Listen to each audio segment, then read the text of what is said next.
Hello YouTube and welcome back to the channel here today. Today we're going to be tackling two more episodes of G-Witch, Mobile Suit Gundam, The Witch from Mercury. Very excited to be here back again for another couple of episodes, continuing our journey with Soletta and Miorine. Of course, I don't know why I said it like that, it's all very official. But now we're back, it's Friday afternoon, I've been employed all week, which hasn't been something that's been happening recently, so sure, if you see my hands dirty at all, then that's probably why as well, because I haven't showered yet. Very cool. Point being, potentially expect some kind of spontaneity and sporadicness with the uploads, at least for the next little bit as I get comfortable with my new schedule and all that kind of stuff. Potentially some 1 week or 1 episode a week videos, if that makes any sense, instead of the normal 2. It's going to be an adjustment period, so just putting that out there is a little bit of a caveat for anything that may happen. But the best way to start the video, as always, is to start the video. Pop on over to, a lot of people. Starting here with Bamps. Fair few comments. Again, videos continuing to do very well.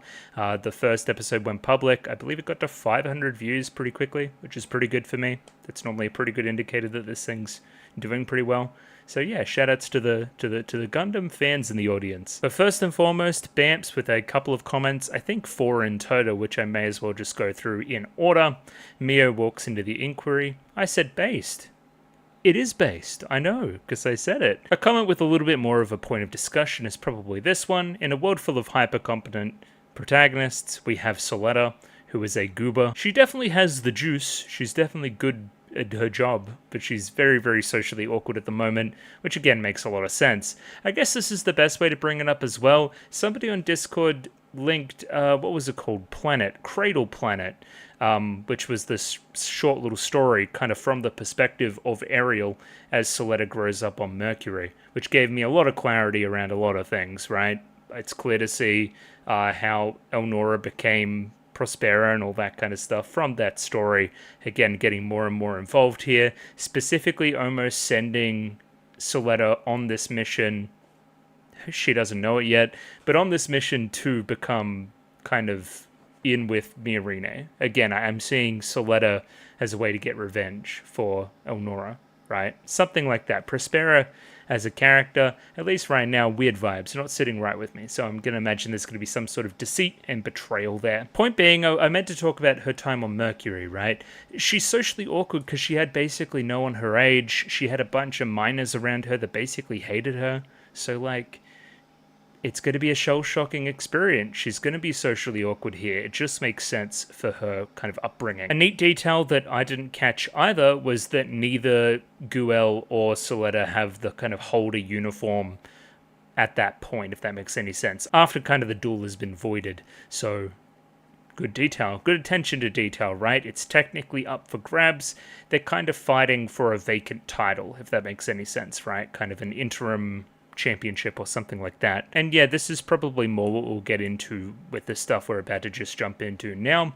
Guel getting some sort of praise for his skills from Soletta is probably the only time he's gotten such a thing from somebody whose opinion he cares about. He can see that Soletta is a good pilot, even if he wouldn't like to admit it to anybody else. So again, getting that compliment there is probably going a long way for him being affectionate towards Soletta now. Again, if we are going to talk about Utena once again, he's probably fitting a very similar mold to a Torga, right? Maybe not as deep or intense or anything like that, but from the perspective of somebody being, like, romantically involved, kind of, with somebody wanting to possess the Rose Bride, Miorine in this case, and then having affection for the other half of the equation there as well, that be Utena or Soletta in their kind of respective shows. Again, we're going to keep an eye out to see if that kind of Torga Guel trend continues. Moving back down here, we have Lazy Joe's comment going into the book that Elan is reading in episode 1. It's called A World of Will and Representation by Arthur Schopenhauer. Some philosophy/metaphysics book. I believe I'll scroll up and talk to Molly's comment here because it goes into similar stuff. It's a really influential book in art circles around the turn of the 19th and 20th century. Schopenhauer's idealism apparently influenced Hermann Hesse, which is somebody that's important to the kind of, not development of Utena, influenced Utena in a big way, especially kind of that student council speech that continues to go round and round, right? It's, again, clearly a point of inspiration for Ikuhara and his storytelling. So again, it's nice to see that kind of coming full circle here with this reference in G-Witch. I think that's pretty cool. Confirmation here that it is the same VA for both Elnora and Prospera. It's Mamiko Noto, who is Yuri in Penguindrum, who's quite a good VA. I really like her work in Penguindrum as well. Obligatory go watch Penguindrum kind of recommendation here as well, because it's excellent. About Lagrange 1. Now, what was Lagrange? Potentially this was something on a HUD at some point, because it talks to good, stable places for satellites to be in various Gundam shows. There's normally kind of space colonies there. I believe this was something with Mercury, maybe. Weird. Sure, you learn something new every day. It's to do with gravity, so I'll know that for future reference, I guess. Last comment here today from Ragashingo. While the AI added to Guel's Darubald fought pretty competently, it was also making big mistakes here and there. This is something I didn't pick up during the reaction. The biggest was where it exited cover and tried to block the overwhelming firepower of Ariel's gun bits, which resulted in the Darrell blade taking significant damage. I'm thinking Guel just knew better than the AI, because Guel had already seen the way Soletta and Ariel fought, while the AI had not. Just another indication of his strength as a pilot being overlooked by his father. Speaking of gun bits, it's the technical term for like the little kind of things, the little kind of drones that she has that kind of gives that kind of Gundam its power, right? You can kind of see it on the HUD, kind of designated by numbers. And yeah, so when like kind of we go and a bunch of fucking things fly out, that's a gun bit. So potentially use that as a piece of nomenclature going forward. As always, if you'd like to see the videos 1 week early, Patreon is there. If you're really loving the series and want another bite of the cherry, so to say. Weird thing to say, but anyway. Yeah, Patreon's there.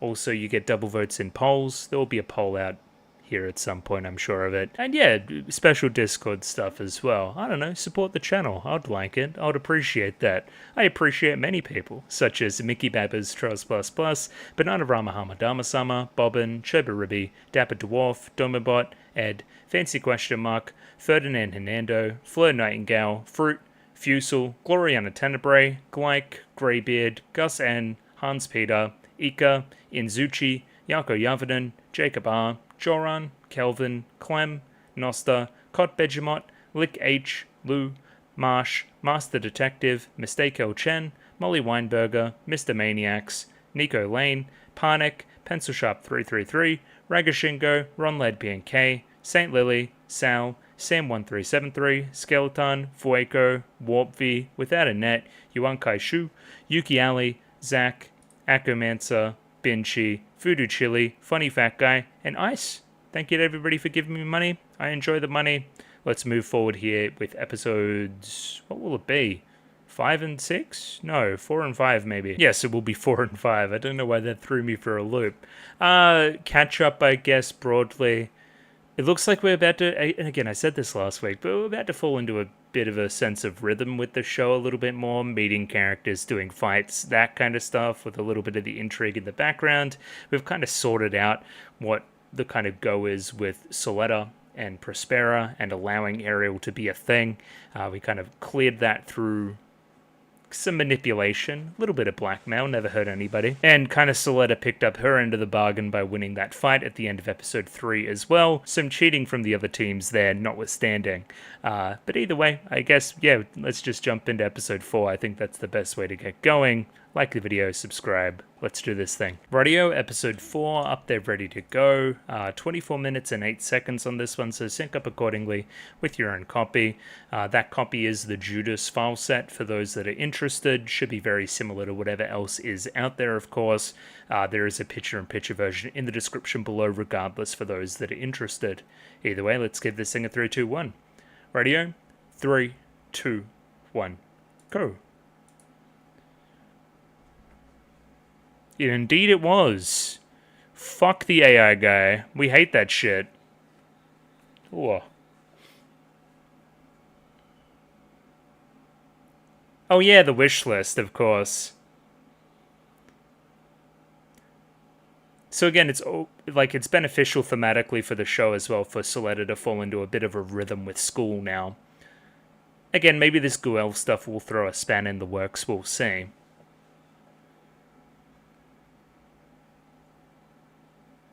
Kick on.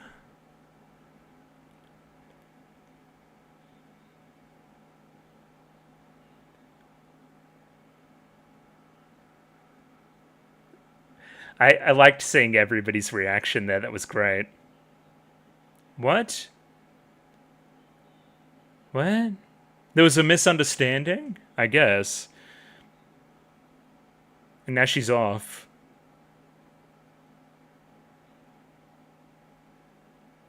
What?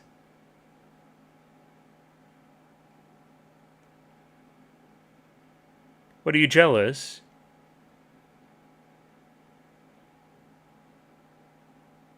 Okay. She Chu-chu wants for revolution rather than simple lovers' quarrels. She yearns for revolution. Fair enough. Very, very happy that I discovered her name was Chu-chu and why that was funny. I like that. She doesn't look like a little mouse. Kinda. She's got like the hair dealies going on. Kind of like the big ears. Little bit.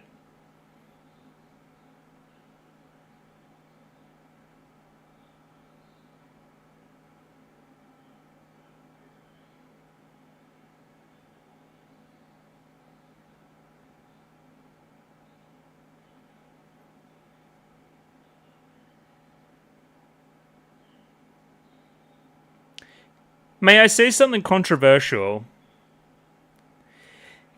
A little bit sick of Yoasobi openings. Just a little bit.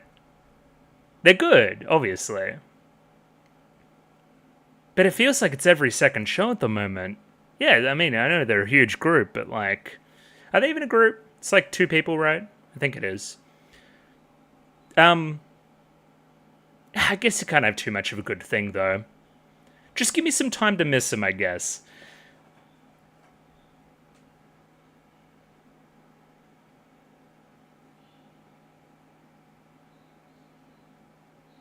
Look at this fucking gang of the worst people you know.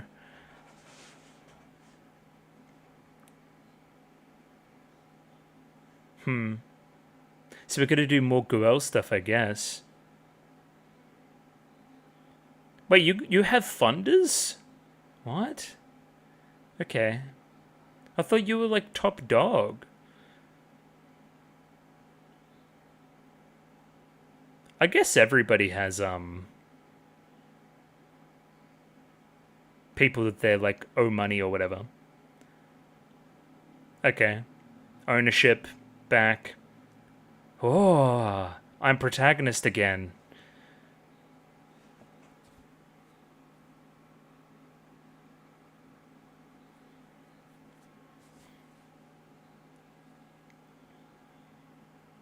Bridegroom. I'm both.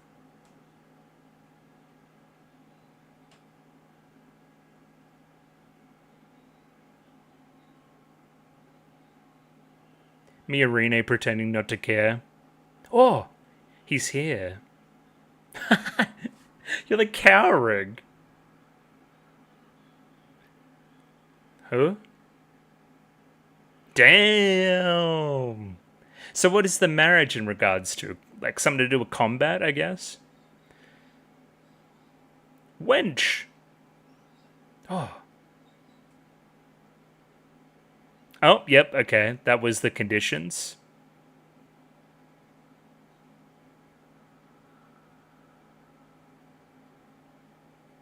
Yeah. Correct. He's a man of honor.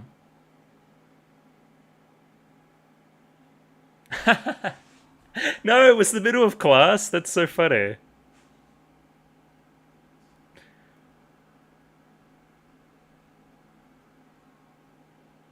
Okay, tsundere? A little bit, maybe. Love a good tsundere. Reiko Hamlet?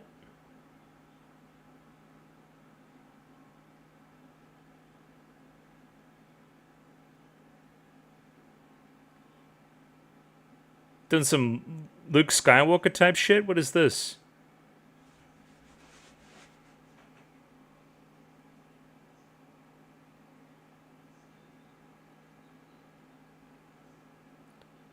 Who's in the bot?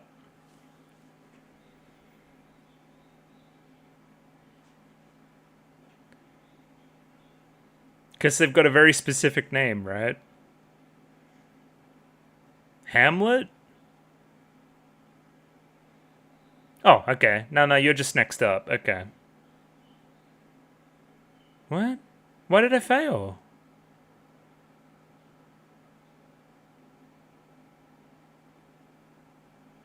I don't have any friends.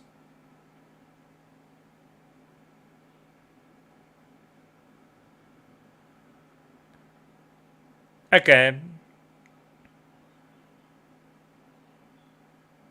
Looks like you need some support staff.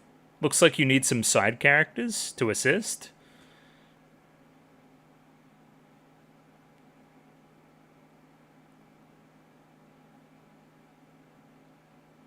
Pan lunch.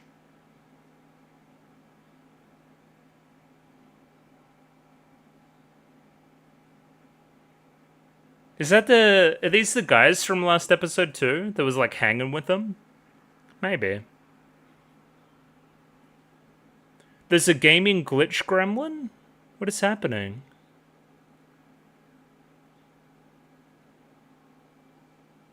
It's like it's a simulation, right? Yes.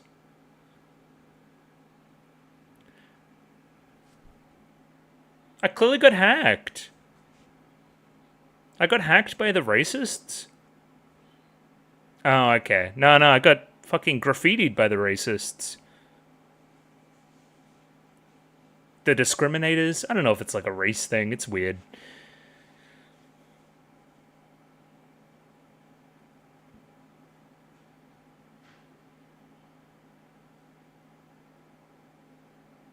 What?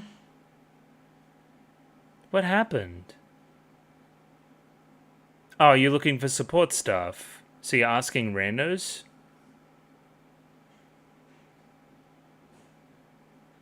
That was an exam? Damn.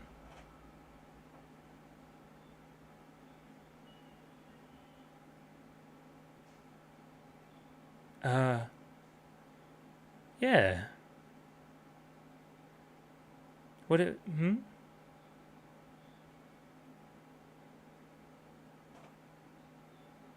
Okay. Do you have any friends, or? That would be great. What is an Earthian, then? Is it somebody with, like... Who the hell are you?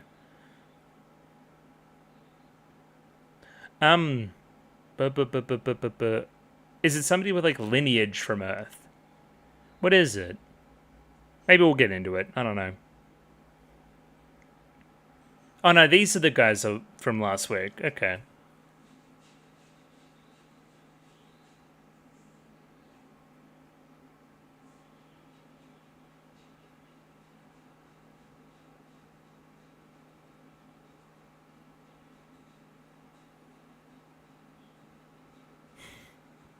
I'm not like the others.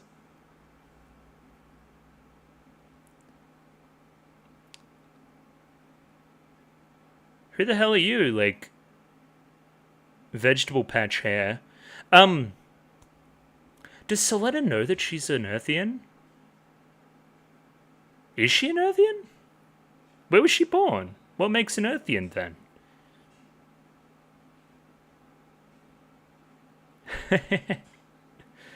Okay, a lot of names. I'm not going to get them all immediately, but, you know. Who the hell?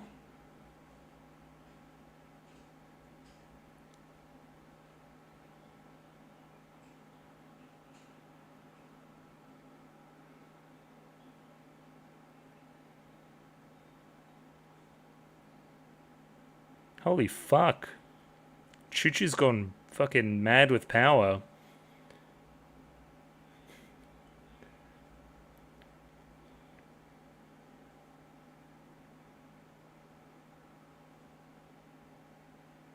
Punishment? That's cool.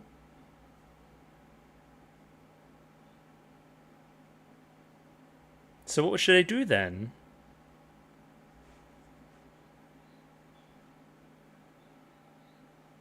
Oh, Elan. I've been following you around. I've been stalking you.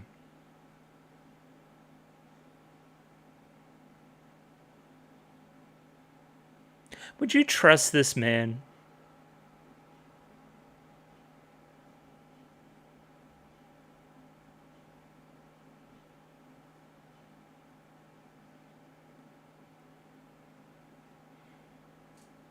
Okay, Law.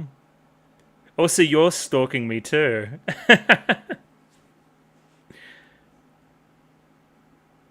Punch him in the throat. Kill him.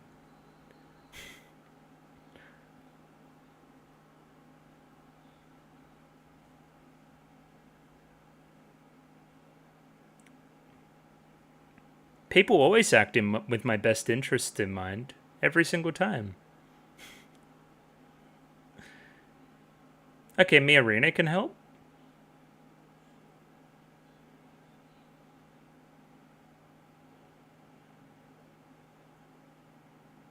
Huh.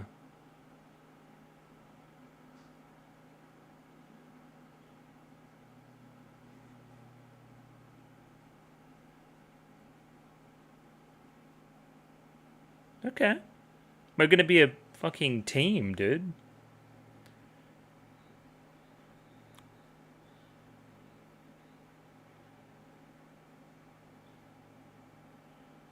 Okay.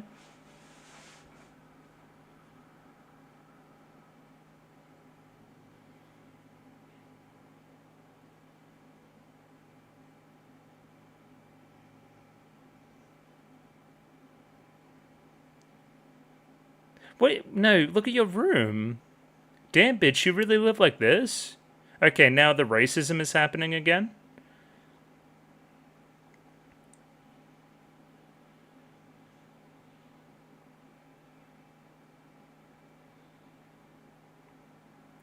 Murder all protesters.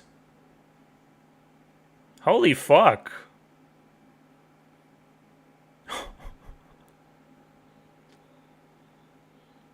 Cool society you guys have.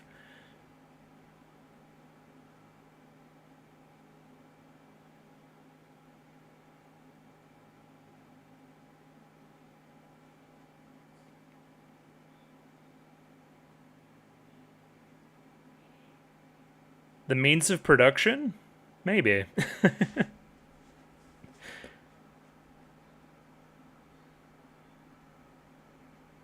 What? Oh, look at the hair. Yeah. I like the hair more, though.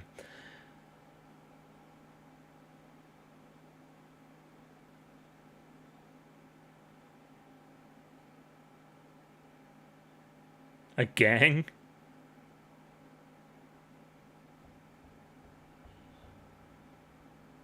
Okay, so that's like, yeah, I was gonna question if that's directly involved with her. Because they look like factory workers.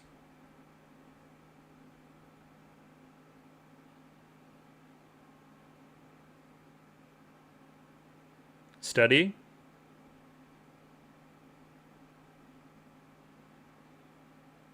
I like the lighting here. A lot.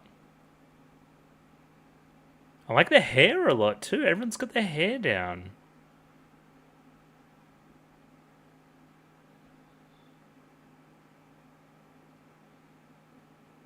Mercury School. Damn, she's repping for Mercury now.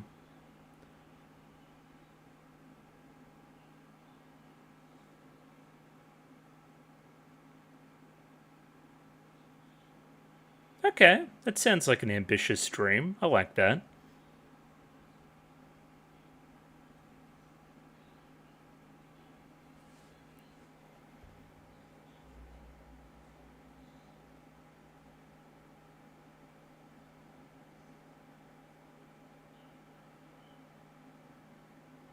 Interesting character conflict.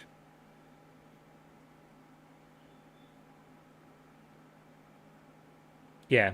Think about that in context with what Miorina has to do. And then you'll see something, I think. We'll talk about it. What, these bitches are fucking mental. Why? This is going to be some fucking, like, I can fight blindfolded bullshit.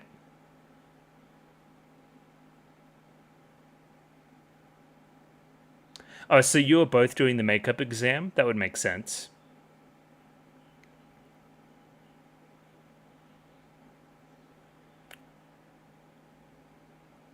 Yes. But that one's a can of worms. We're not going to unpack that one. Prejudice is bad, though. I'm with you.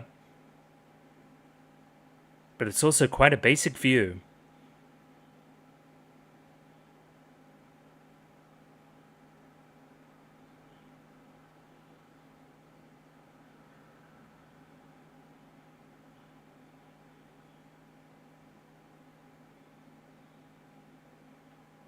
Do you reckon Ariel feels like Soletta's cheating on her, or I get to use a different robot?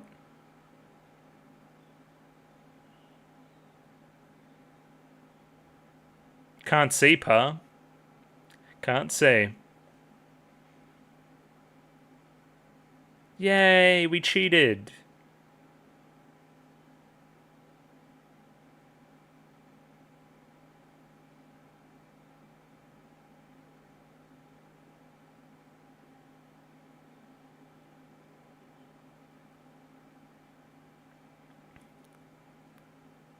Oh, this is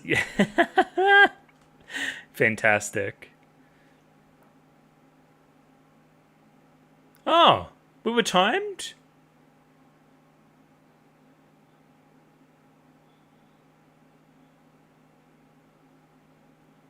I know the rules, damn it.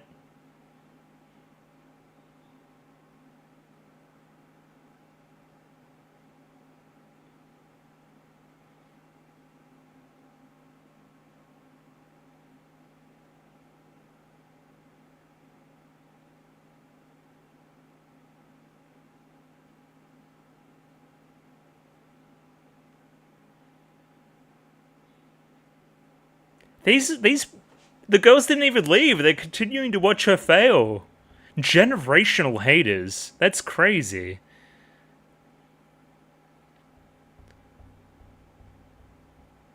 Oh, they're gonna keep retrying though.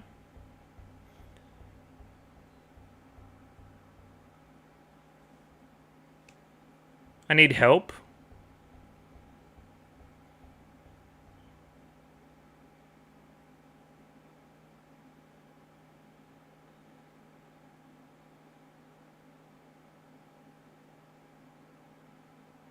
What are you doing now?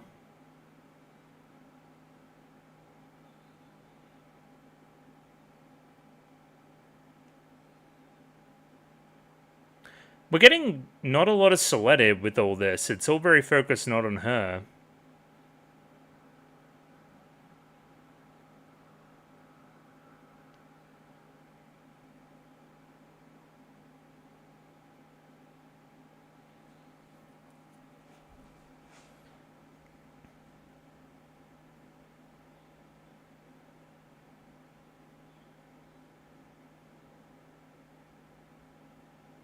Pipe down.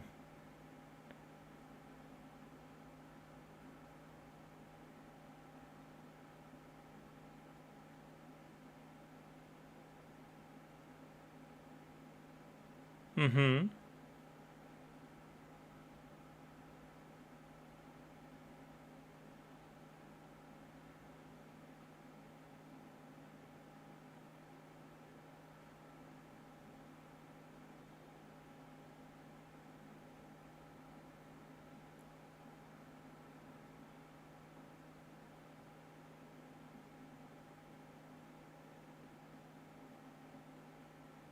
Maybe.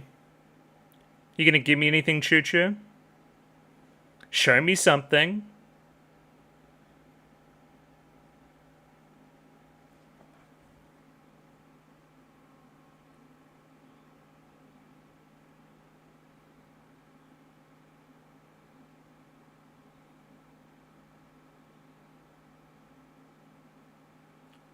Bang. And again, there's a second one there. Come on. Right hook.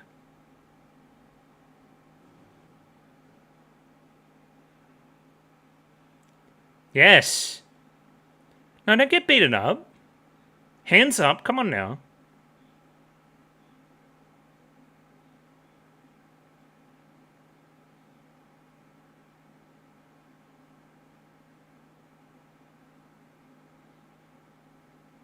Cave her head in. I'm sick of him.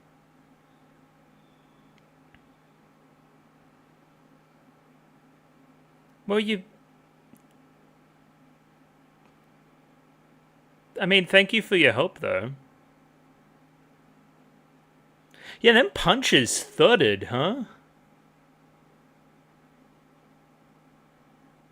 Sure.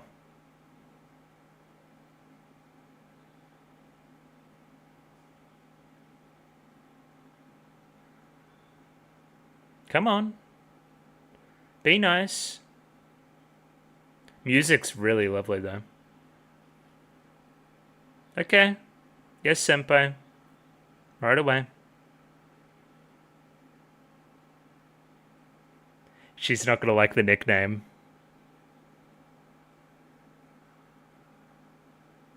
Oh, or not. No, she was down with it, okay. But that Chu-chu stuff, calling somebody by a nickname, that was part of your list, right? Getting a nickname of your own potentially as well? Very cool. Giving somebody else a nickname too. All that good friend stuff. Sure. Feels like we kind of like kicked it down the line a little bit again, where it's like, are we still going to be doing a makeup exam like next episode? Is this the makeup exam arc? But its utility seems to be introducing us to the side characters that are clearly in the show based on the opening and their general designs and everything. Chu-chu's quite likable. I really like Chu-chu. Passionate, fiercely loyal, hell of a right hook. We love to see it. Miorine, very interesting scene, kind of in their bedroom. Also, was the implication that they were sleeping in the same bed? Was there a second bed set up? Is this... Do you sleep with... her? I guess you probably should have your own room, no? Weird. Also, why is bullying allowed in, like, every single class you teach? Are there no teachers? What is happening? I guess the teachers are corrupt, sure. Reflection in an icy eye. Sure, whatever you say. Hello, Chu-chu. And Rika.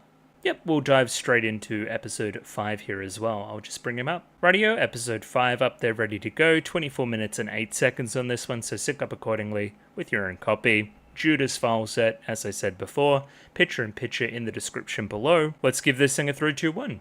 Radio, 3, 2, 1, go. I did put subtitles on, I hope. Yes, good. Wumei and... what? Who are these freaks?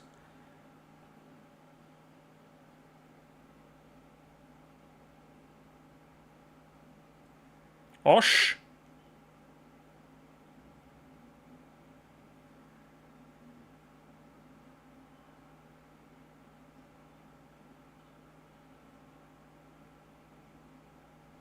Urusai.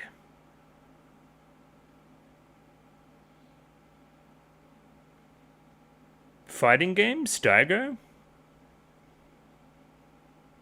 Maybe.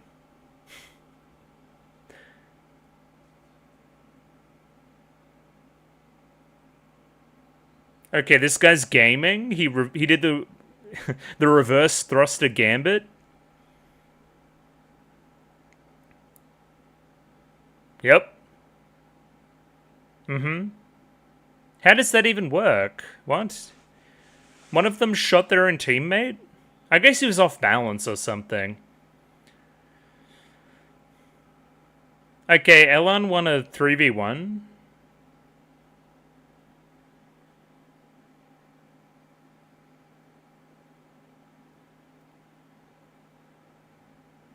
He put the house on it. Oh, hell no.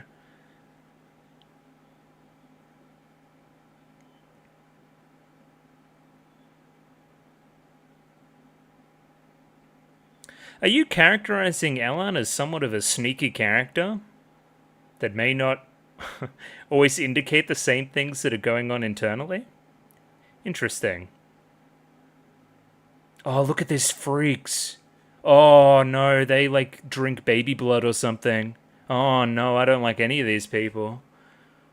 Okay. Uh-huh.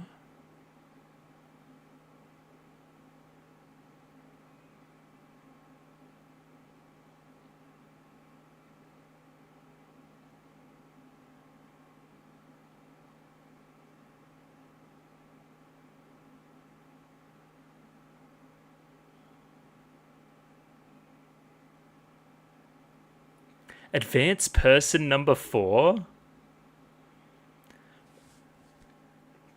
A designation without any individuality. Which seems to be a major theme in the show. Like embracing one's own personal circumstances and origins and that kind of stuff.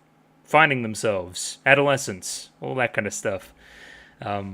Yeah, Elan is set up very well for development here. We're going to see how he goes about it. I wonder if we're going to get a fall before a rise, though, I guess.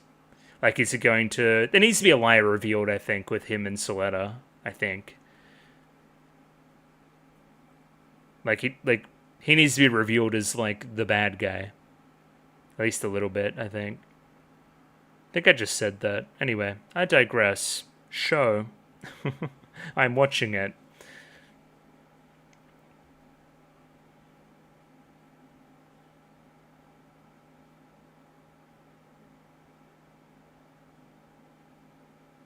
I'm more, like, interested in that other girl on the student council. Yeah, her with the thigh highs. Color me intrigued. That's all I'm trying to say. I'm trying to see something. Nah, get me out of here. Yeah, Mia Rene. Let's try and follow some of that stuff too. That's interesting. Oh, it's afternoon. Bit of maintenance.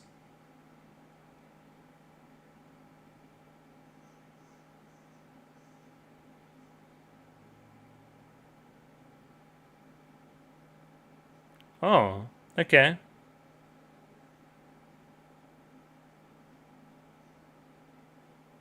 Yeah, there is a lot of questions about that particular robot, I think.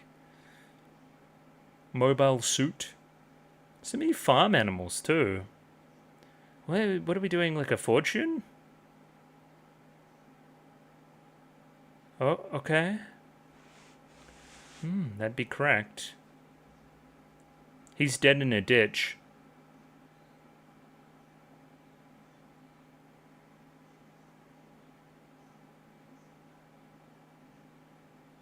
I have a big sister, or a little sister.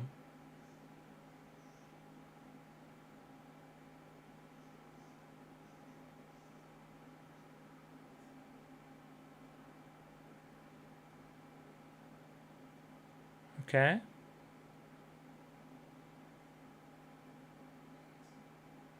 What?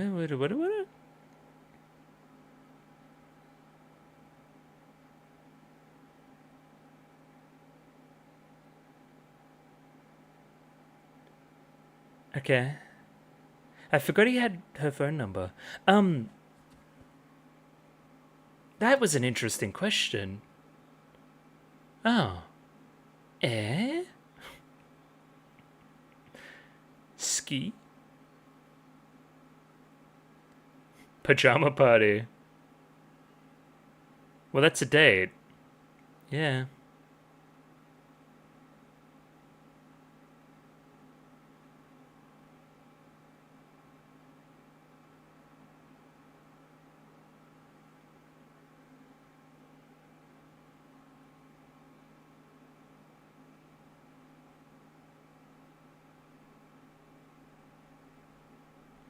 What is this shoujo shit?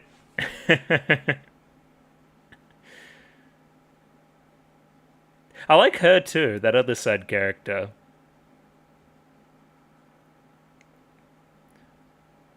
Whoa. Well, what does Miorine think about this too?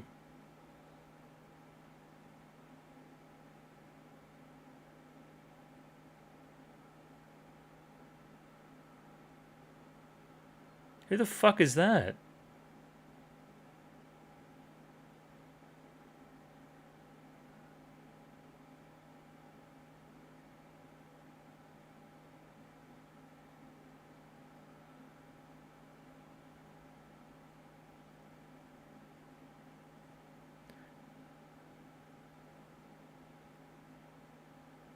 Mm-hmm.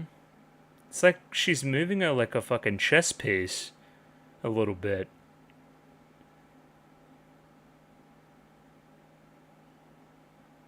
This guy has terrible hair.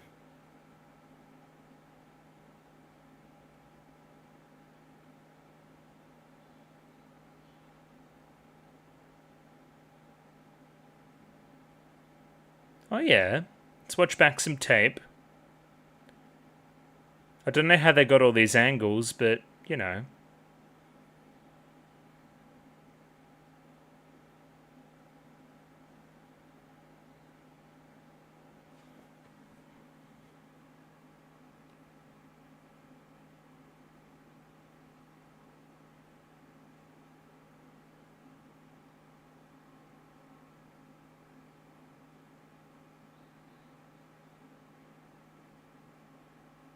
But that's not happening. So it can't be a Gundam. What? Are you a robot? What's happening? Huh?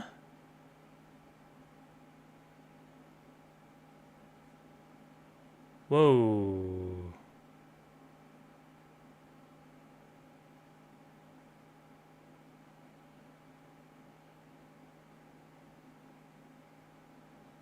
What did a what? I need to see that scene again.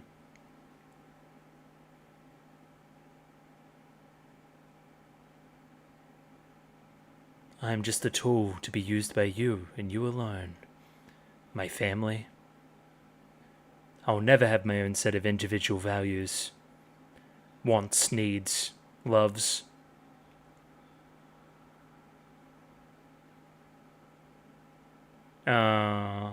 Oh, honey. He just wants your robot.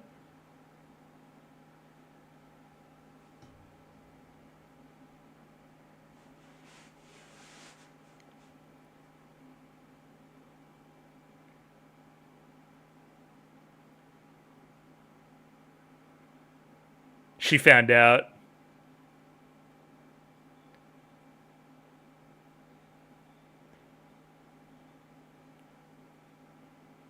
This is cute, but I mean, Miorine's right. It's funny because she's right, but also she's mad jealous. It's both. He's aura farming like crazy. What the hell? You're not a vibe, bro. You're not a vibe, bro.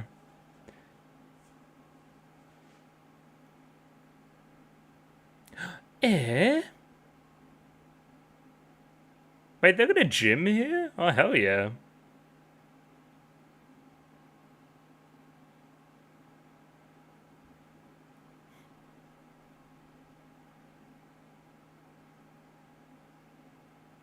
Oh. All the boys are coming out to play. This is crazy. No, I did play the music.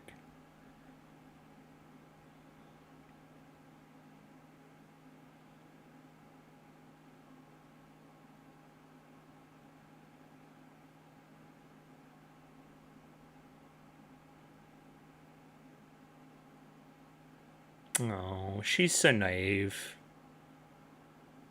Or maybe her naivete will convince Elan, or melt his frozen heart.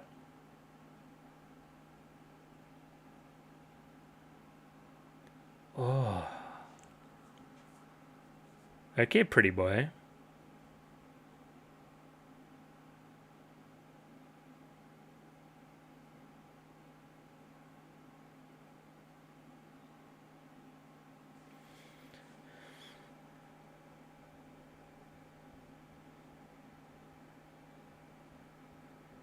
Okay. Well, like a sister of sorts. Yeah, like that. Oh, so close.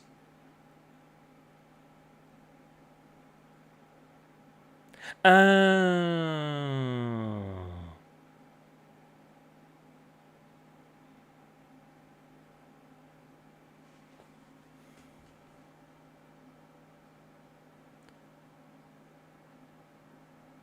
No. Do not trust this evil, evil man.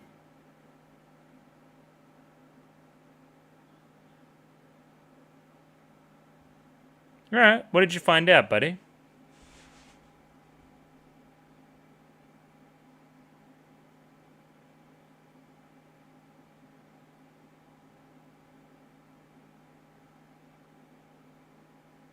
Yeah? What do you feel?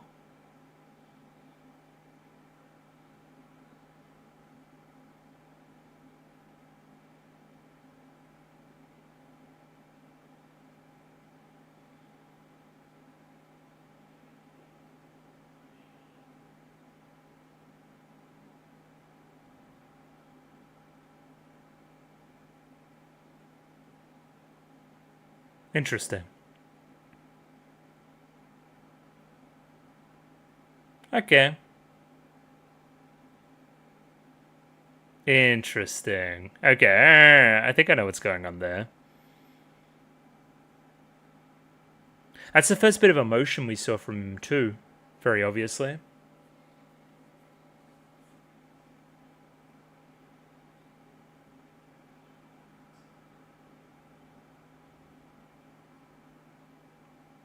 Thought so too.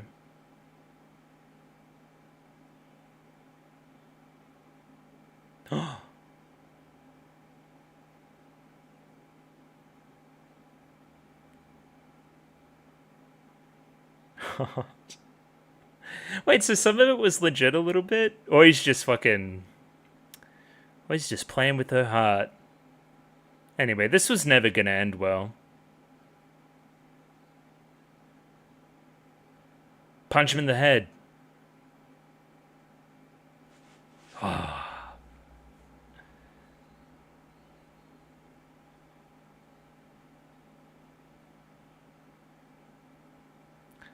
He's got terrible hair too. They've all got terrible hair. Shadix is okay.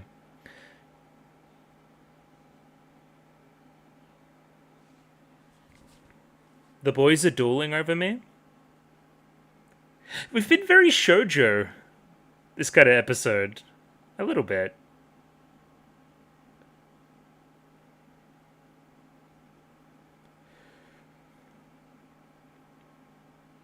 Well, how are we going to enforce that?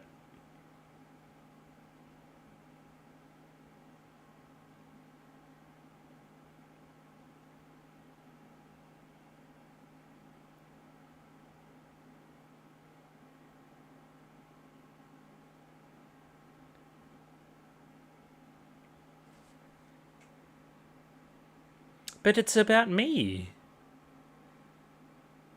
Oh, okay. Interesting.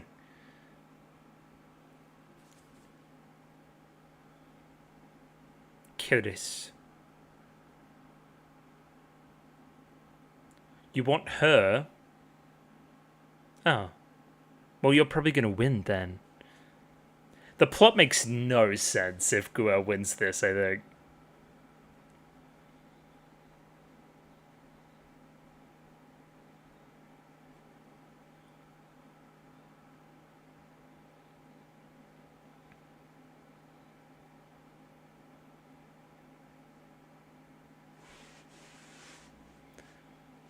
I wonder what happens to Guel after this then, if he loses. That he's, like, gone against the rules and he lost.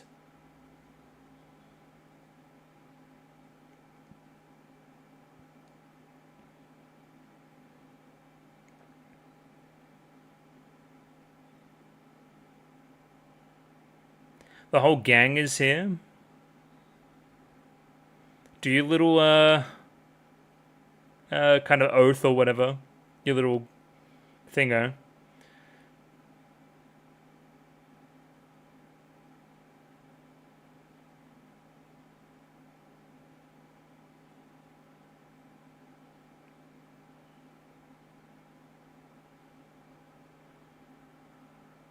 Sure.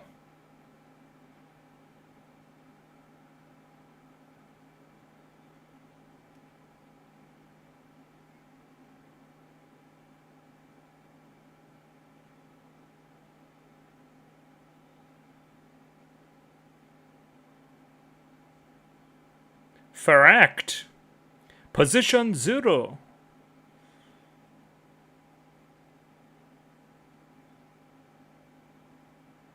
Damn, they got the new model?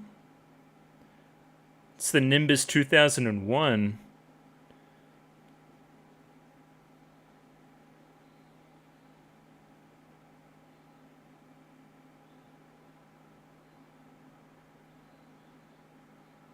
That's a big robot with a gun? How are you allowed to bring a gun? I guess Soletta kinda has a gun. Sniper's actually a cool weapon for you. Very, like a precise character, right? Yeah, both their weapons definitely fit who they are. Oh, it's very even.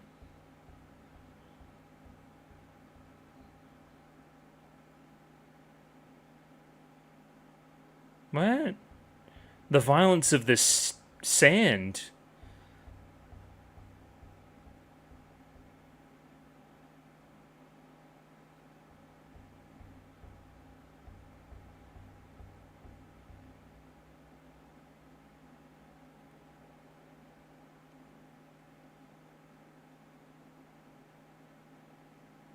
I see.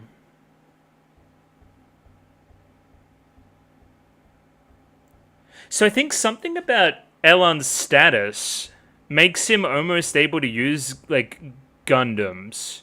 Almost. But he still hurts himself.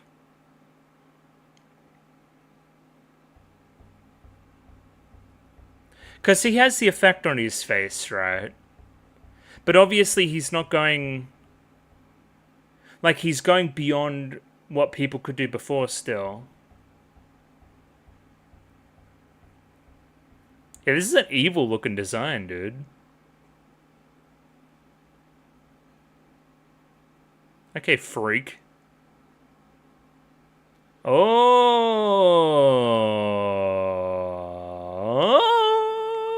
Okay, now everything's coming together. I see. Was she in the prologue? I don't think so. But she also knows the identity, which is crazy too, right?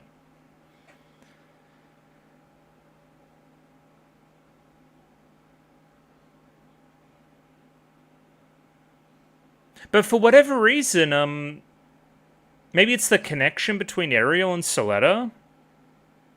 Like, she doesn't have the face stuff and doesn't seem to be negatively affected at all. Also, sucks for Guel. Later. Later, boy.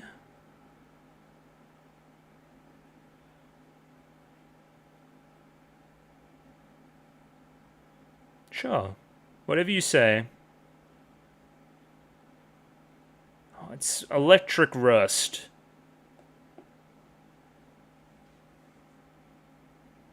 I used your own personality against you. You were an open book and I struck your heart. Alright, I mean, have fun fighting that person, Soletta.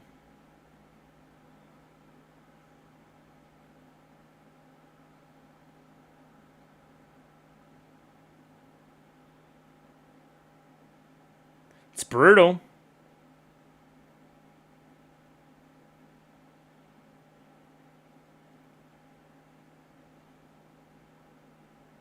Ew, it was full of liquid.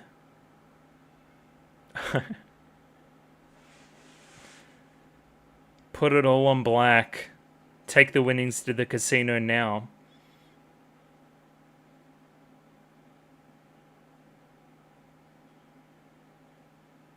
Okay.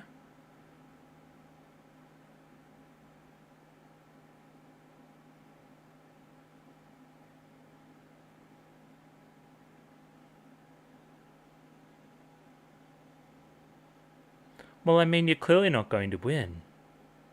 But the stakes have raised. It's less about that and it's more what it means for the outside stuff, I don't think. Clearly Soletta's going to win that fight. Point being, how this big picture stuff impacts Prospera's plans is very interesting, I think. I would have felt like this would have been a development for later in the show. Like, oh, you speak about this hidden technology, right? Very funny that that loophole kind of got created at that inquiry.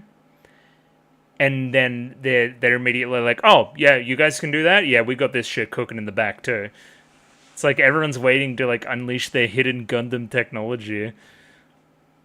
Yeah, so, again, as I said, it's about what this means for Elan as a character, what it means for Soletta as a character. Is she going to continue to be naive? Or is having that kind of personality to her strength as well, I guess, right?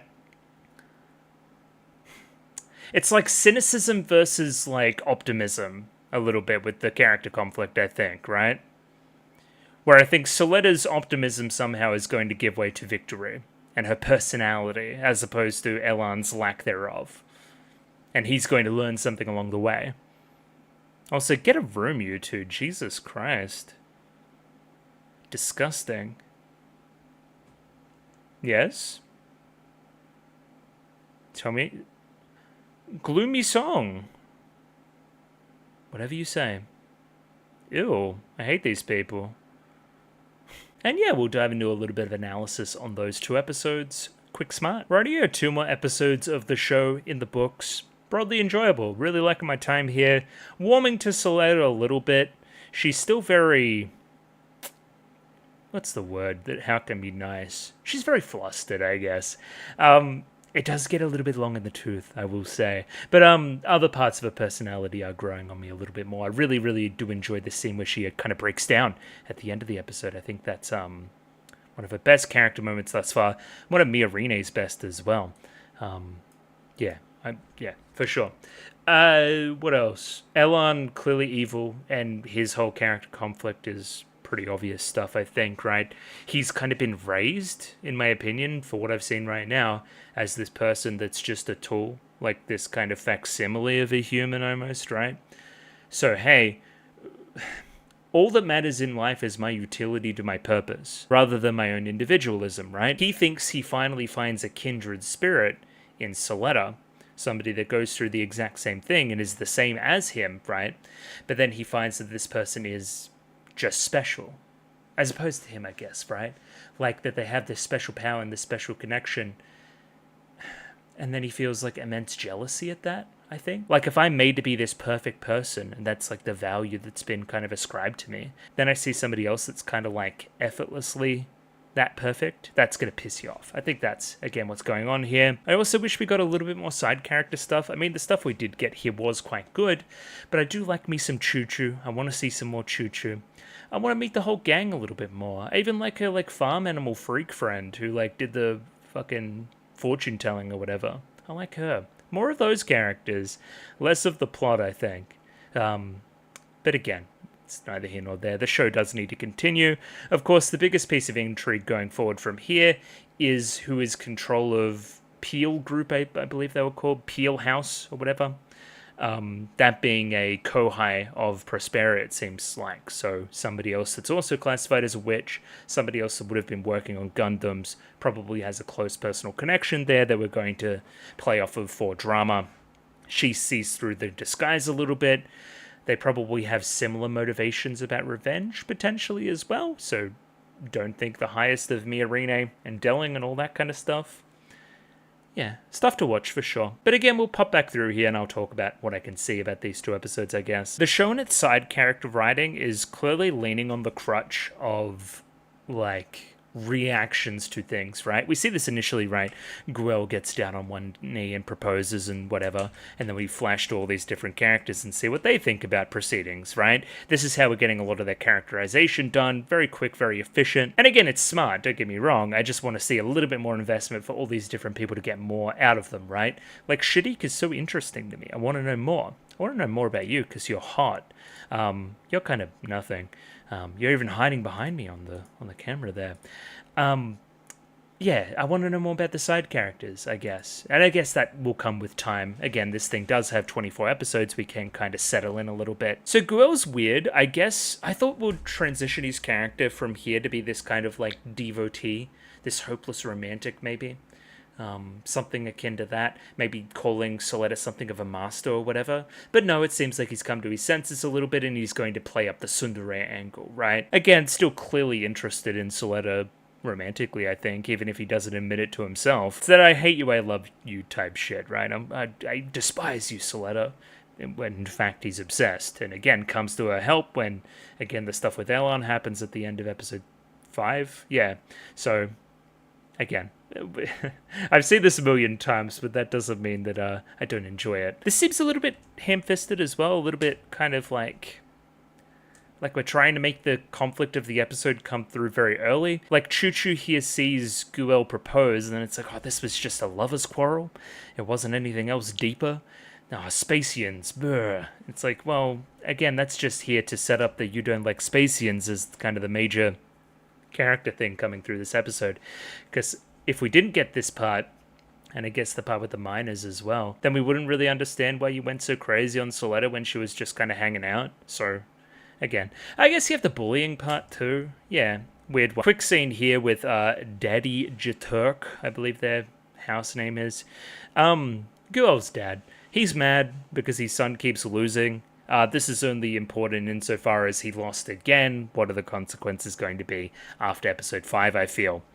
Again, this guy just sucks. He needed to be blackmailed to even be of use to us at all, so... Again, he can be chucked away now, I think. I don't really like him. We get back to school, and Miorine's being a little bit of a tsundere here, right? Why aren't you wearing the uniform that I designated for you to wear based on your thing?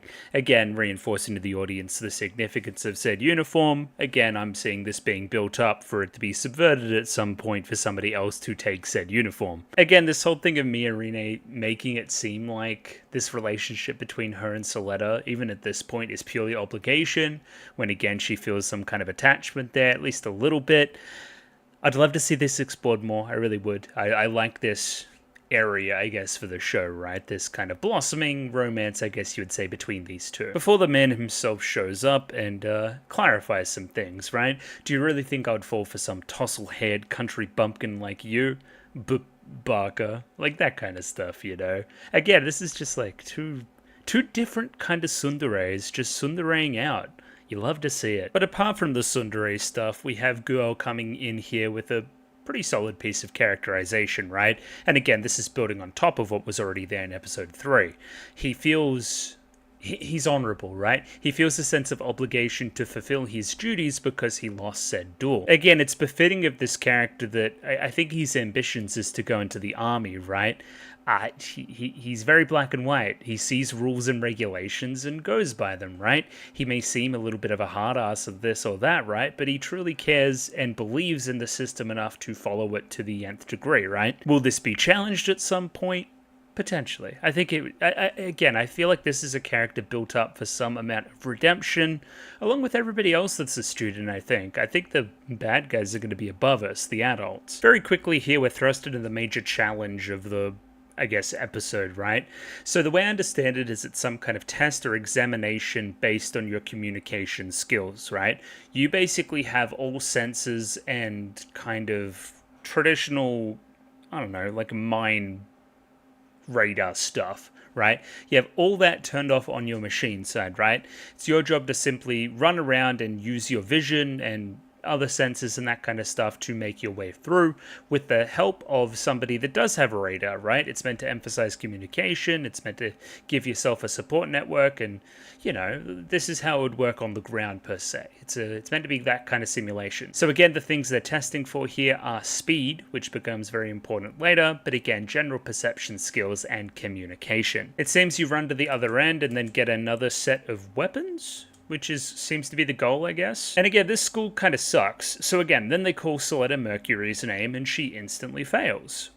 Well, again, they didn't tell her, but one of the major things of the exam is that she needs a support network to even make it happen. So she fails immediately because she didn't read the kind of, qualifications for the examination correctly, I guess. What this does for Soletta as well as a character is bring up the idea of a house, a place where you belong. That's the kind of shorthand there for the house. So Soletta is an outcast. She's always felt like she's kind of alone. Again, her only friend being a giant robot and sometimes her mother. Her mother getting more and more involved in this other stuff to the point where she's kind of disappearing from her life as well a little bit, right? So again, I want to make friends my own age. I don't have a clan, I don't have a people backing me up at this school, right? And she goes around and she gets kind of passed around to all these other houses and she doesn't quite find the right spot to fit. Even arguably once she joins the human side, right? To this point in the show, I wouldn't argue that she's a perfect fit quite as yet either. So we'll combine this later on with, I guess, that kind of proclamation from Soletta that she wants to make this school, that she wants to make sure that there aren't other people like her in Mercury that didn't have a place to go and a people and almost like a house backing them up, right? A sense of, I don't know if you'd call it patriotism, but at least like nationalistic pride to where you're from, right? Camaraderie based off of that. She has none of that, right? So then her major goal being to help people not have that again becomes powerful. There's also beauty in, I guess, Miorine noticing this and then being the one to be her support network for the time being, right? Again, I know this is crazy. I know it's your first day here. I know you've been thrust into this kind of dueling war and the whole kind of bride thing. I want to make you feel welcome. I think that's quite beautiful too. And again, I was circling Chu-chu there when I meant to be circling Miorine. Excuse me. Again, Chu-chu here is very important to the plot as well, so I shouldn't kind of deny her that, because Chu-chu stands as a major force that's kind of alienating her at the moment, right? A place where, you know, Soletta could potentially feel calm is the Earth House, right? With all these kind of freaks. Well, I'm not going to allow you to be in there, says Chu-chu. I'm not going to allow you to find your place even with the freaks, right? Yeah. So again, making sure that she has nobody. Of course, Chu-chu redeeming herself by the end of the episode with a swift right hook. More pertinently right here at this time, there's this kind of darkening effect that comes onto Chu-chu's screen. This will become important later. Essentially, it's a prank. Those Spacian girls don't like Earthians very much and definitely don't like Soletta, who's getting the kind of, I guess, what's the word? Attention of all the boys. Miorine included in that as well. Again, we hate the big girl at the top. We hate the popular ones, so that's kind of informing that kind of stuff. Again, this stands as kind of like establishment of why Chu-chu feels the way she does. Chu-chu did nothing wrong, and she's still getting bullied based on her, you know, circumstances, right? Based on a prejudice. Chu-chu's mistake is then going around and turning around and being prejudiced to the other people in turn, even when they don't deserve it. Again, this is a larger conversation to have about systemic kind of prejudice in various places and how that's a bigger conversation than I'm willing to have here and now. But let's just say for the intents and purposes of this show, I think it hits the right notes, I think. Onwards to the next scene, we have Soletta asking random people to be her mechanic. Again, they don't want to get on Guel's bad side, so that's already put her kind of off base there. Nika walks up, kind of asks what's going on. Soletta asks, would you be my mechanic? Do you know where Earthians? It's like, yeah, you're born on Earth. No, not what it literally means. So Earthians are born in Earth and came from Earth, I guess, right? That's kind of the designation there. It's more what the term represents for this kind of Spacian school. We're the outcasts. Are you sure you want to associate with us, right? Nika doesn't have the ability to help here at this time, but she can introduce you to somebody that will help, right? My house, my people, right? Oh, so that explains the goat, because it's like Earthian house. So of course they'd have like creatures and livestock from Earth. Okay, yeah, that makes sense. I like that. I do like Soletta here as well. Is this who you're introducing me to, pointing at the goat? That's some fucking crazy shit. So I need the breakdown on the Soletta lore, I guess, right? Because I think you're technically Spacian. I think Soletta's technically a Spacian, but I think her parents are Earthian, right? And again, kind of got forced to Mercury with what happened, right? Her and the mother, right? Again, I don't think Soletta knows her Earthian roots, but again, she doesn't care regardless because she's not prejudiced against them like everybody else. She's lived in her own kind of isolated society. Of course, she doesn't have the context and the kind of social cues to be prejudiced, right? Coming in here as a pure fish out of water.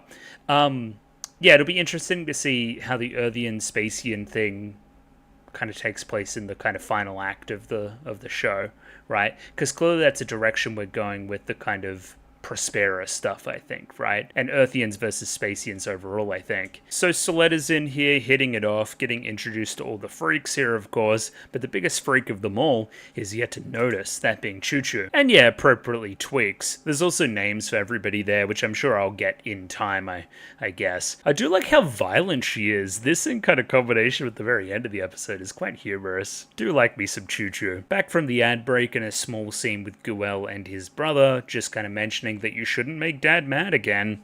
Well, guess what? By the end of the next episode, you certainly have.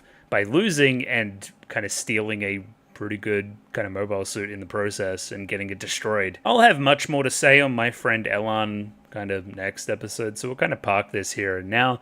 But just know that for right now, he's putting on his kind of mysterious boy, kind of cool guy, hot guy, boy guy technique, which I'm not buying for a second, but I can understand why Soletta would. Again, being kind of characterized with naivete. During the episode reaction, I made the joke that Elan was kind of stalking Soletta here. After episode 5, I'm not sure that's too far from the truth, but I think the funnier one comes in here with the other person that's stalking her, who must have been watching from afar, saw this conversation, and decided to barge on in. Does that mean you're secretly following her around a little bit? Maybe a little bit. I think this is the first time that Miorine hears Soletta's plight for this episode, right? That she doesn't have a support network, right? She doesn't have any team members, and decides that instead of letting the naive Soletta fraternize with the enemy, I'm going to be both for her. I'm going to be both team members, that kind of mechanic and spotter type person. Very quickly, here we get some interesting Miorine context / exposition, right?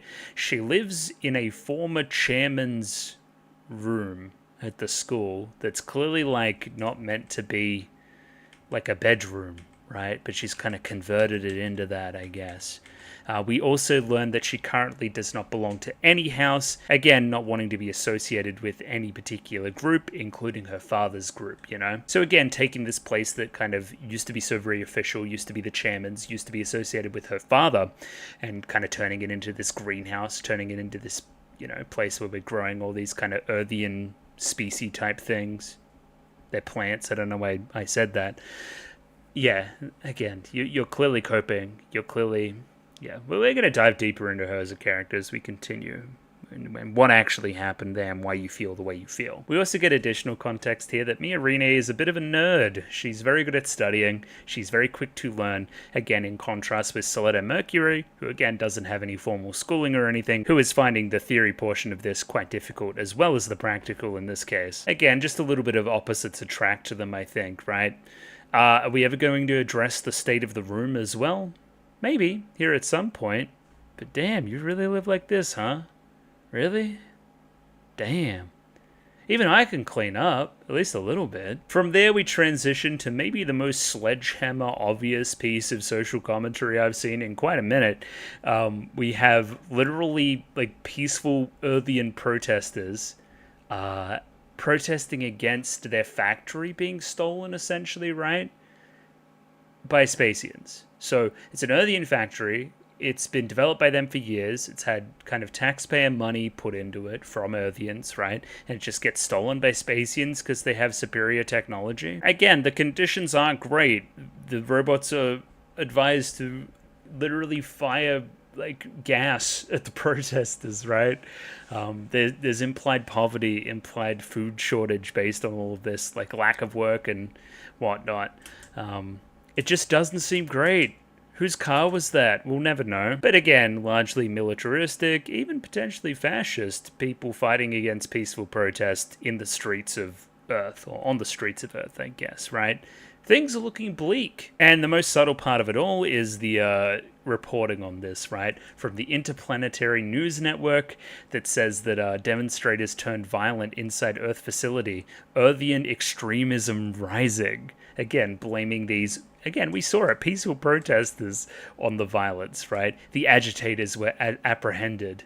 Yeah, the agitators, huh? Again, it speaks to larger conversations about kind of individual versus the institution and all sorts of stuff, right? We don't need to go into it. It's, again, as I said, sledgehammer obvious. I like the combination of the scenes here. We have Chu-chu's small interactions with, I'm guessing, her family, something to that effect, right? That are on the front lines, that want to be employed by these factories, that don't want to be taken over, want them to be Earthian owned. So we get a nice insight into her personal circumstances, right? That's in combination with this nice little scene here we get a little bit later on with Suletta. Look at that. Even they kind of mirror each other in the framing. Where Suletta's quite vulnerable, gets to talking about her family and her particular circumstances, right? Even Miorine, even if it doesn't show it quite yet, she's very vulnerable in that scene as well. I just think it all works quite brilliantly. There's like quiet moments, again, outside of all the conflict of the previous kind of portions of the episode up to this point. Chu-chu's family clearly just wanted to be happy with whatever's going on and not think about them and their particular circumstances at this time. Pretty selfless of them. And again, show that she has this great kind of support network behind her. Contrast that with Suletta, kind of you thinking about that in the moment, being kind of tapped into their comms in a way as well.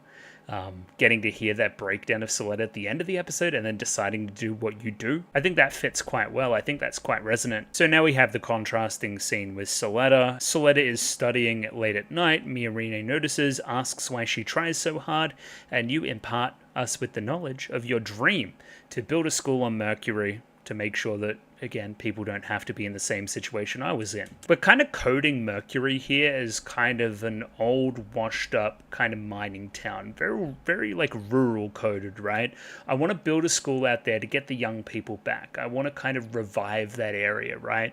Again, it's almost cliche if you replace it with like small town America, like I want to get the people back there. I want to get the industry back there, right? I want kind of this sense of belonging that comes with that location, camaraderie, pride, all that kind of stuff. The stuff that, again, Chu-chu does have. However, Miorine is icy to the idea, right, of the people supporting this school and it being even a good idea at all. What is the reasoning for this? Why should you have to carry that burden? Shouldn't you just live for yourself? So, we've got two characters at either end of the spectrum here, right? You're hopelessly devoted to the people around you. Ariel, your mother, your people in Mercury, that kind of stuff. Where again, you've been brought up in such a jaded environment based on the early death of your mother and all sorts of other stuff, right? That you don't think you need any help, right? That people just seek to use you and all that kind of stuff, right? Just live for yourself because that's what I've been doing and it seems to be working fine. But again, the beauty of this is that we're both going to combine. Hopefully you're going to get less naive about the entire thing, get a little bit more cluey, but not lose that heart of gold, which again, maybe will make your heart grow in turn and change your mind. Again, like in the character dynamics, I really think that you coming out of your shell because of Suletta will be quite satisfying. But again, for right now, that kind of idea seems to frustrate Miorine. Again, one to tuck in the back pocket for later. Also irrelevant knowledge, but I like Suletta with her hair down. I think that's cute. And Chu-chu's hair, the other scene, was pretty good too. Oh, but there's some sabotage afoot. We see the bully girls painting the kind of visor of this particular robot, which is going to be Suletta's during the next exam. A lot of the framing in this episode has Suletta hiding behind Miorine as she like does the explaining for her, because she's a hard ass. I just think that's a cute like kind of idea. I like these two. They complement each other well. Again, we get the line here. You're no different from those who discriminate against Earthians. If you discriminate against us in turn, it's complicated. Anyway, the climax of the episode then starts to play out from here. I think it's pretty obvious stuff, so I'll try to get through it relatively quickly. Suletta's main site has gone a pure pitch black because, again, based on the paint from the bullies, and she must navigate without kind of vision there. I thought Soletta in this moment was going to protagonist out, show that she didn't need eyes to do this kind of thing and show her specialness even more. We went the exact opposite direction. This makes Soletta feel like an outsider even more. She doesn't like being bullied. She doesn't like being the center of attention from the Miorine stuff, right? She wanted to just blend in the background, just wanted to be a normal kid. Miorine definitely feels some guilt in this regard, I think, as well, that kind of my status and my importance as them has poisoned this relationship and led to her having a bad time here, you know? And again, it just breaks the heart. Like, Soletta's dream is to go to school and make friends and do all this kind of stuff, and now she just wants to go home because of what happened here, right? It's terrible. We hate you two. And again, for once in these kind of shows, they get their just desserts. They get the fucking shit beaten out of them, which I completely advocate for. Beat them up. Fuck them. There's a couple nonsense things going on with the exam as well. One, it's clearly being sabotaged, so can, like, I get a new robot? Or, like what's happening? Can you help me at all in that regard? No? Okay, that's weird. The other weird thing is, why can I retry the test as many times as I want? Is it even a test? What's the point? I do like the blindness on the visor as an idea. I like it here as kind of like an outside representation of the isolation that you feel based on the circumstances, right? This whole place is so foreign to me. Like, I don't know all the intricacies of the relationships between all these people, right? I am naive. I am blind. And again, this is her being faced with that fact. Again, in reality, in the visual language, right? She's being blindsided by the fact that she's not liked, you know? There's a certain point in the scene where we stop checking in with Soletta as well, and I like the kind of shock upon us coming back and seeing her and her breaking down and crying. Again, I thought it's a long time not hearing from her, you know? We must think about this also in combination with the studying stuff, right? She's not even doing good on the theory part, so her kind of failing both, her kind of getting all this attention based on her role as the holder, her not understanding all the dynamics of the school, struggling to fit in, getting bullied. It's all just overwhelming. I think, again, this is quite a good kind of moment, emotional beat for the episode and the show overall thus far, right? Seeing our cheery character actually shows some vulnerability. I think that's cool. Chu-chu's very funny here as well. Again, because clearly she's been on the other end of bullying basically her entire life. She sees the bullies over the other side and decides to give them a piece of her mind. But yeah, everyone's sunderang it up this episode. Like, she doesn't want to go over and help immediately. That's just not her vibe right now. So again, like I said, this thing's being coded as, like, you know, small town girl goes to big school in the city. These would be the mean city girls. There's a shoujo-y kind of bend to this show, right? That has like really mean girls and really hot boys, and they're all kind of interested in her and all that kind of stuff, right? I think it's really fun. It's quite fun. Like, this is invoking a way stupider show, but in this kind of grandiose sci-fi setting that also has this backdrop of like political intrigue and like economic isolation and all this other kind of stuff, right? There's like, we're still doing the stupid high school tropes. I just find that infinitely charming. I really do. And again, you know what else is infinitely charming? Chu-chu punching you in the fucking head. The sound is crazy too. Dude, this is like an Avengers level threat. She's fucked up right now. Holy shit. The only criticism that I have for the episode, or one of the major ones, is I don't feel like the ending here feels as good as it should. It doesn't feel like these two really make up or make any progress, really. It's just kind of another makeup exam. It feels like we kicked this relationship down the line. There is the final shot here, of course, where she relents a little bit and kind of speaks to her on a level, but I don't feel it's quite enough to justify, I guess, how dramatic the episode was. Nika offering for Soletta to join the Earth House, which she takes, you know, now she's got a family with her, she's got a backing, she doesn't feel as isolated, as blinded by the situation. And yeah, ending here on the line of calling her Chu-chu senpai, and yeah, a little bit calmer. Now that, you know, we're on the same team, I guess.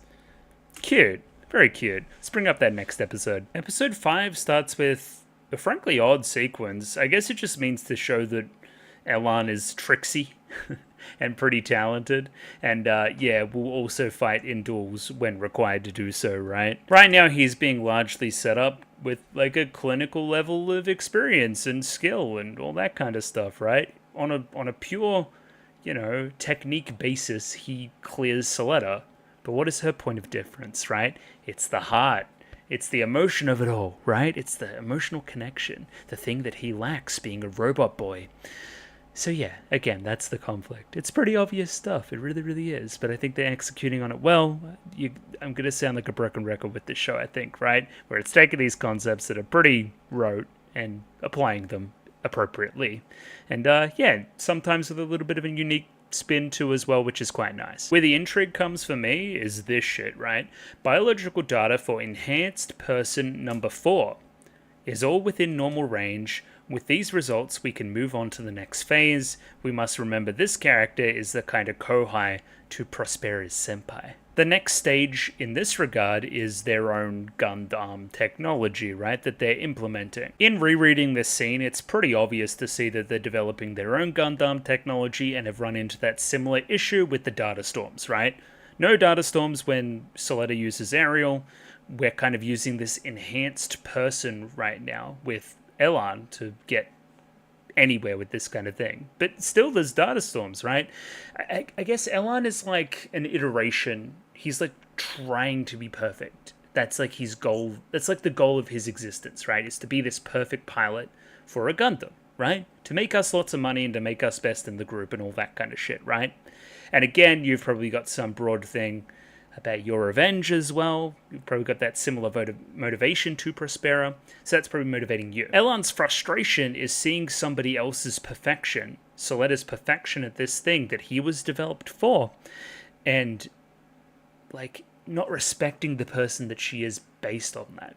Like she didn't have to make all the same sacrifices that I did to attain close to perfection. How is she just able to do this by herself? You know, that's his frustration, and that's why he turns in the episode. Shall we talk about these ladies and how they're fucked? They look like Dandadan characters. They look like those alien fucks. What the hell? Anyway, these people are fucking weird. I don't like them. What are they also doing to Elan here? Like, they're not personifying him. They're not giving him a name, blah, blah, blah, blah. You are just a tool, all that BS. Again, as I said, stuff that has been done before, but applying it pretty well here, I would say. Overall, and again, we get his major motivation for the episode, get as close to Soletta as possible, get inside that Gundam, and check if it's what we think it is, right? Is it a Gundam? What's funny is that because she's with the Earth House now, these guys just get to look in it for free. So if Elan just, like, played the long game and just, like, became her friend instead of doing this weirdo shit, then he would have been fine. He could have just went in there whenever. Anyway, odd. Soletta's very cute here. She's getting her fortune done, which I think is pretty fun. So this big rock in the middle is your mum. I don't see a father rock, so what's going on there? He's fucking dead. He died. It was the prologue. It was pretty cool. What is this big kind of rock near like a sibling? This stone here, like a brother maybe. It's definitely like a little sister. It's like a sibling, right? So I didn't know what this was initially, but Soletta asks for like reading fortune on somebody else's like birthday, like reading somebody else's fortune based on their birthday. We later find out that she's trying to find Elan's birthday because she likes him, basically, right? I want to see what his interests are. I want to know things about him, right? I want to learn stuff. Again, all the school shit, it's all very cute. But again, I can't help but be like, oh, honey, no. It's, yeah, the naiveness, it's just coming through big time. I should have known immediately, because then she answers the phone from Elan. Of course, she's talking about Elan when she's talking about birthdays. I think birthdays are pretty interesting here as well, considering the birthday and its significance to the prologue, right? The birthday of Soletta herself, as well as the birthday of Ariel, right? Or Elfrith, whatever we want to call her, was on that day as well. And that being such a defining moment for you, it's almost like that day was written in your stars for you to be that certain way that day or whatever. I want to see what's in Elan's stars. I want to see what his destiny is based on his birthday. I like how nonchalant she is about the whole thing too. He just asked me to go out with him. It's like, oh my god. He also did that over the phone? Boo. The slumber party vibes here are also immaculate as she gets grilled over the status of this date. Rika and this other girl, I'm forgetting her name, sorry, but she is quite cute. Kind of playing the optimists here and pushing her in the right direction. Chu-chu being a little bit, what's the word? Realistic about the whole thing. Like, you know, she's been there, done that. She's the senpai type character here, which is all very funny. And then later on, Miorine's like outward insistence that she doesn't go on the date. And again, that reason is twofold.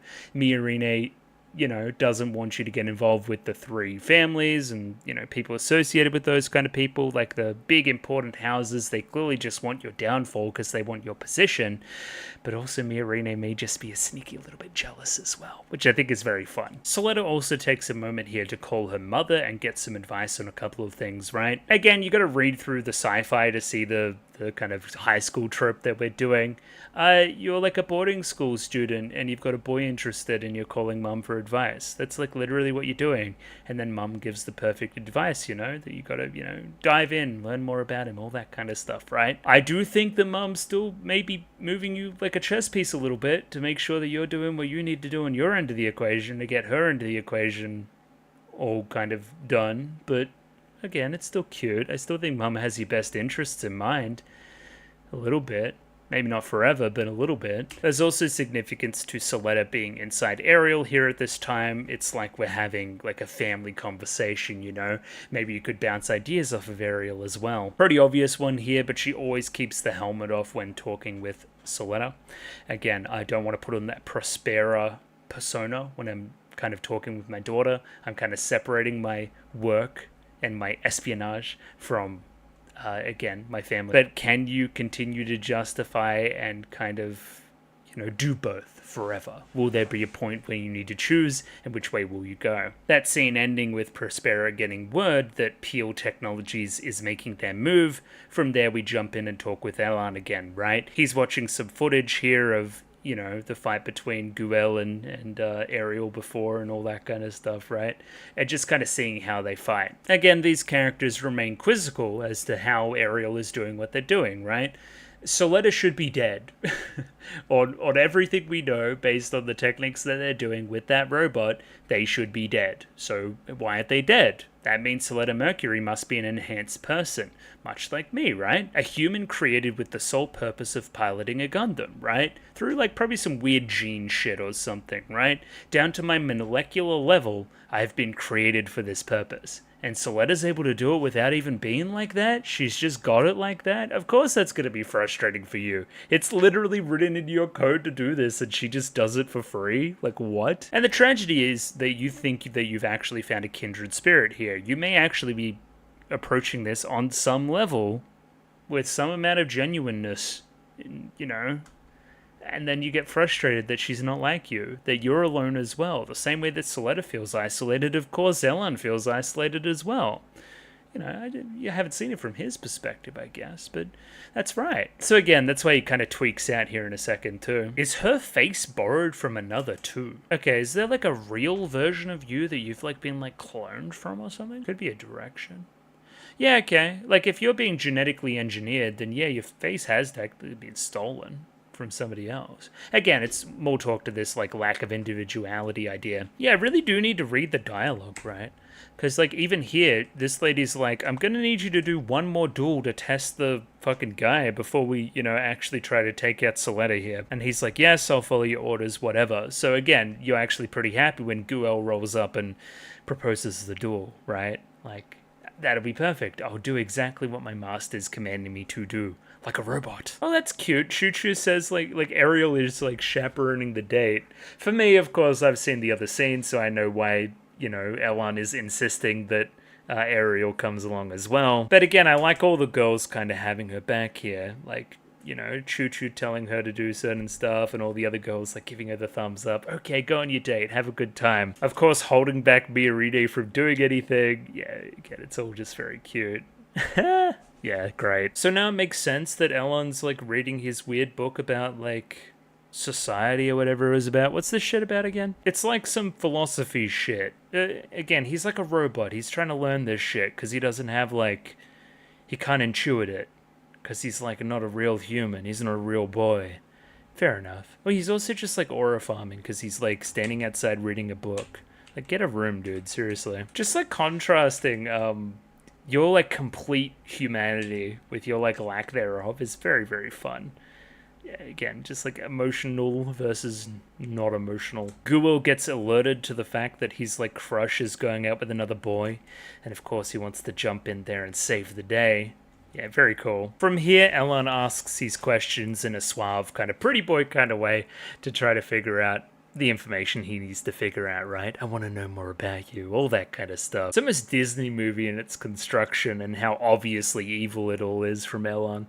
Either way, Soletta here is like, yeah, no, it's never been hard for me to pilot this thing. It's like it's felt natural. I felt at ease in the Gundam, all that kind of stuff. And again, that's in sharp contrast to Elon, right? Who doesn't feel that way. He's in constant pain. He was genetically engineered to feel constant pain while piloting his thing. Of course he's going to say that sucks. Why have I been cursed and why has she been blessed? It feels like me and Ariel are family. Again, I've never had a family. I'm like a genetic baby. You know? I never had people in my corner like you did. You know? Yeah, there's definitely like an envy here that I didn't realize initially. The question of the birthday comes into this as well because, again, you're like a weird clone or something. You don't have a traditional birthday. You're not a real boy. All that kind of stuff. Of course, again, the birthday is going to be a touchy subject, even if you have the most pure kind of intentions in asking said question. Elon then gets to have some alone time in Ariel by himself and quickly figures out that yes, it is kind of the Gund format, but different. It doesn't feel the same way it feels when it's with me, right? There's no data storm. He looks down at his skin and doesn't really like feel the same curse that he's like his wording here is the curse. He doesn't feel that same pain that he's almost been genetically engineered to feel based on this stuff, right? And again, my kind of construction, the reason for my birth, my one destiny is to be the one to kind of revolutionize this technology and like take it as my own and make it so that it doesn't hurt anybody anymore, right? So, and again, in that way, we can make $1 bajillion. Soletta Mercury, in my opinion, like the dumbest girl in school, was able to do it. How? And again, this like immense amount of envy that comes with that. You've taken my life's purpose and you've just done it randomly without even trying? From here, Elon drops the act, right? The question of the birthday comes up again. He feels insulted. From here, he goes crazy on her, where you've had a family with your mobile suit, I've had a curse. You and I are nothing alike, we'll never be the same. And for 2 episodes in a row, we have Soletta crying. Oh no, who's going to save the day? My god, it's the big Chad himself, Guel. Oh my god. Our knight in shining armor is here. I like Elon here, snapping right back into robo mode as well. Guel showing up with the most, like, human of emotions, right? I want to protect this girl. I want to stop her from crying. I want to save the day. I want to be the prince, almost. And you straight back to robo mode. Like, oh, no, I remember my directive was to have a test opponent before this. You know, before I actually kind of face Soletta in combat. Perfect timing. Perfect timing. You've showed up and you can be that guinea pig for me. From here, we jump straight into said duel. They're already doing the oath and all that kind of shit. And yeah, it's a pretty high stakes duel. One of the 3 branches, or 2 of the 3 branches fighting each other. Like, you know, this is a heavyweight clash. The boys choose what they're staking on the duel as well. Both of which centering their particular wants around Soletta Mercury, right? If Elon wins, he will fight Soletta Mercury in a duel. That's going to be the kind of condition. The other one would be Guel, of course, fighting for Soletta to stay away from Elon, right? To not be allowed near him and all that kind of stuff. And yeah, from that perspective, it became super obvious straight away that Elon was going to win this fight. Again, we're building up to a duel between those 2 characters, most certainly. The Guel stuff is interesting. Again, we'll probably park it here and now, but he wasn't supposed to be out here. He's disobeying his father and his house's orders in doing this. Like, what's going on? Or his branch, I don't know the correct term there, but hey, he's not supposed to do this and he did it. What are the consequences? That's what we need to carry going forward. Me and Rene the entire time just being so pissed too. Good, let them fight each other. Let them kill each other off so I can be with my wife. Again, you don't want to say it, but you're a little blushy, a little bit nervous, a little bit tsundere about your bridegroom husband-wife getting taken from you. Much like the other episodes thus far, I don't have much to say about the fights. They're just kind of fights. I don't know. They look good. They're good, and I think, again, the way that Elon fights versus the way that Guel fights matches both of their respective characters. Guel going in with a fucking axe and trying to murder the guy and swinging around and creating all this kind of debris, tossing it up in the air, all that kind of stuff. These electrical storms. Very, very fitting of his character. Elon, on the other side, has a sniper rifle. He's very precise and has this almost like razor-like precision with his gun bits later on, right? It's like he's in perfect control and he's got a It feels different to the way Soletta fights. He feels like robotic, right? But you just feel like OP, I guess. Again, as I've said, popping in and seeing all the different characters here and how they're responding to different stimuli is very cool. Like even back here with the student council and stuff, right? Them getting kind of in on the act. Yeah, this kind of stuff, you know? Pretty cool. I like it. Who's this little freak kid, too? You knew it was a Gundam immediately, and it was also when, Soletta was fighting during, like, the first episode. You knew it was a Gundam immediately as well. You seem to jump onto that stuff way quicker than everybody else. I wonder why. But yeah, as it turns out, his robot had a name. It's like Faract or something. It has like Gundam technology as well, insofar as it has the gun bits and does all that kind of stuff. The OP like drone powers. Again, going to permit score 3, and again having perfect control of each of the little bits there. Of course, yours looks way more like demonic and stuff than Ariel. I don't know. Hopefully you don't get your hands on Ariel. So again, we see the conflict for later on.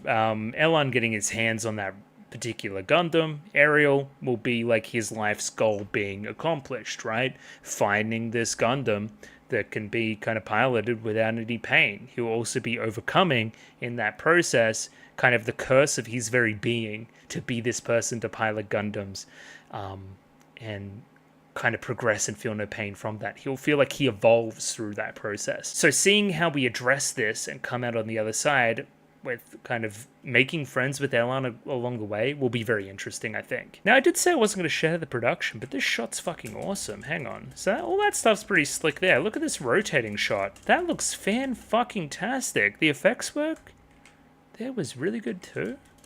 Hang on, one more time. Holy... that looks really good. That looks really, really good. Elan is getting the upper hand here, and it becomes obvious to everybody watching that that Faract is also using Gundam technology. But again, based on the same kind of qualifiers that you used in the inquiry, it doesn't stop anybody else from developing their own Gundam type things and using them, right? You thought that you were the special one, but no, there was another witch all along, another person associated with the Gundam technology.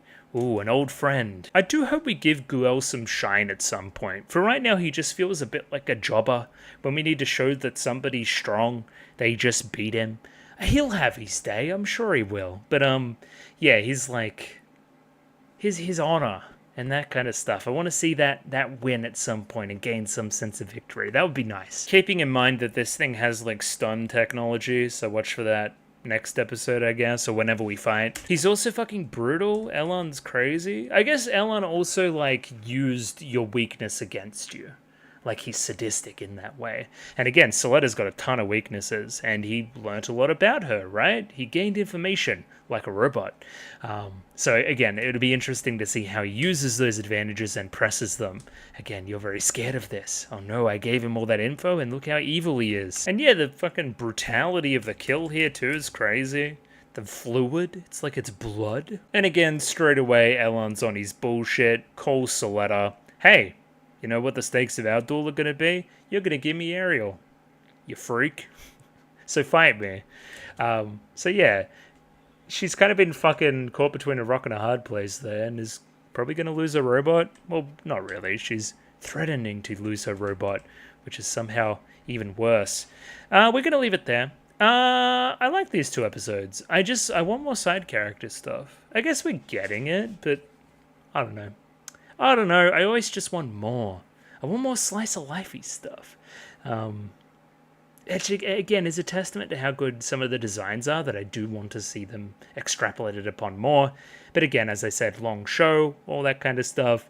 There's another Gundam. It's Elan's. It's weird. Miorine's being a tsundere. Guel's being a tsundere. Chu-chu's kind of being a tsundere. Everyone's being a tsundere, which I love. I like tsundere, so that's good. Next week, yeah, Elan's going to lose, and we're going to need to make that feel good still. Because Elan's pretty tragic at the moment, so, like... he's also, like, brutal, but he's tragic still, so how are we going to reconcile that? That's what we're going to look for going forward. From now, I'll leave it. Patreon, like the video, subscribe... Discord, all that kind of stuff. And yeah, that'll do for now. Thanks for watching. I'll catch you guys later. See you later. Ciao. Goodbye.